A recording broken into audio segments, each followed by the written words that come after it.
We've seen progress on school finance from the Texas House. Now the Senate is preparing to take on the challenge of property tax reform. Senators are scheduled to vote Monday on Senate Bill 2. That bill limits property tax growth by putting a 2.5% cap each year on how much taxes can rise.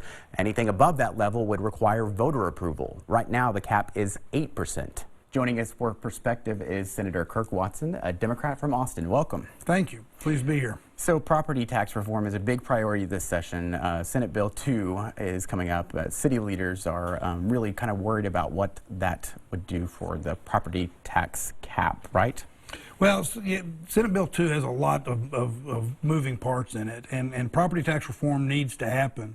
One of the big issues, though, with property tax reform is that the state has become so overly reliant on local property taxes to fund the state's obligation for the public school system.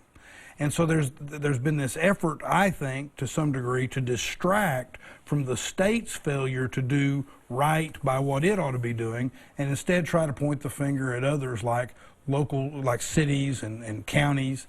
So as this debate goes on, the question is, what do we do to make sure that our locally elected officials, our mayors and councils, our commissioners' courts, get to make the decisions they're elected to make by the people in elections that are very important and just as important as anybody in that legislature got elected by, on how they're going to fund police and fire and EMS and parks, playgrounds, libraries, things of that nature.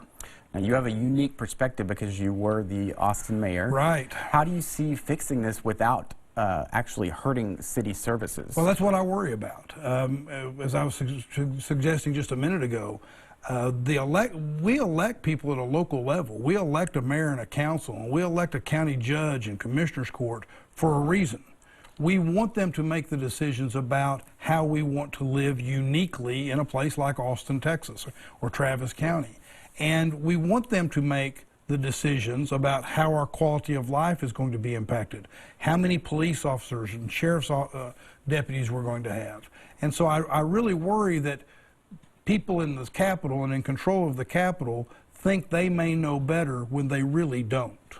Now, this property tax discussion is really tied to school finance. Absolutely. Which has been a big topic this session, but there's some big differences between the way that the House wants to tackle that and the way the Senate wants to. Yes, and the Senate, one of the concerns I've had about the way the Senate has been doing things is it talks about wanting to provide property tax relief, and again, as I suggested a minute ago, the biggest player in our rising property taxes has been the state's overdependence on those property taxes, particularly in a place like the Austin Independent School District.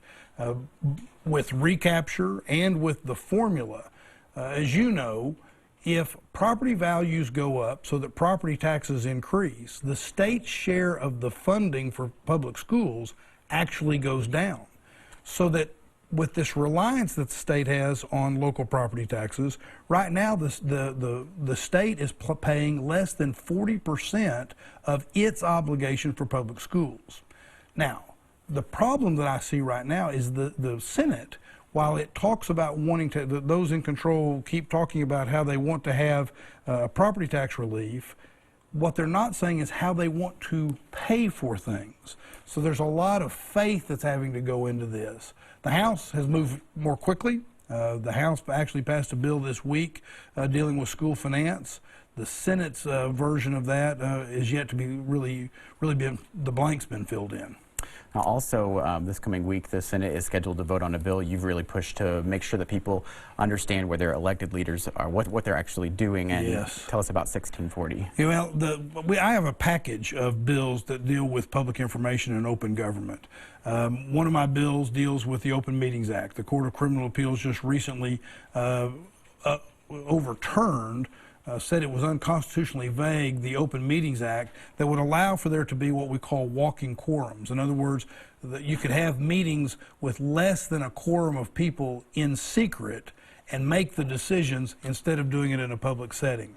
That bill has now passed out of committee unanimously, and I anticipate it'll be at the floor as early as next week. And then there are a couple of bills related to obtaining public information.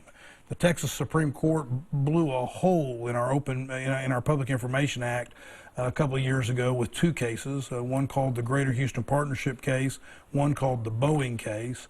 We tried to plug that hole last session and weren't successful.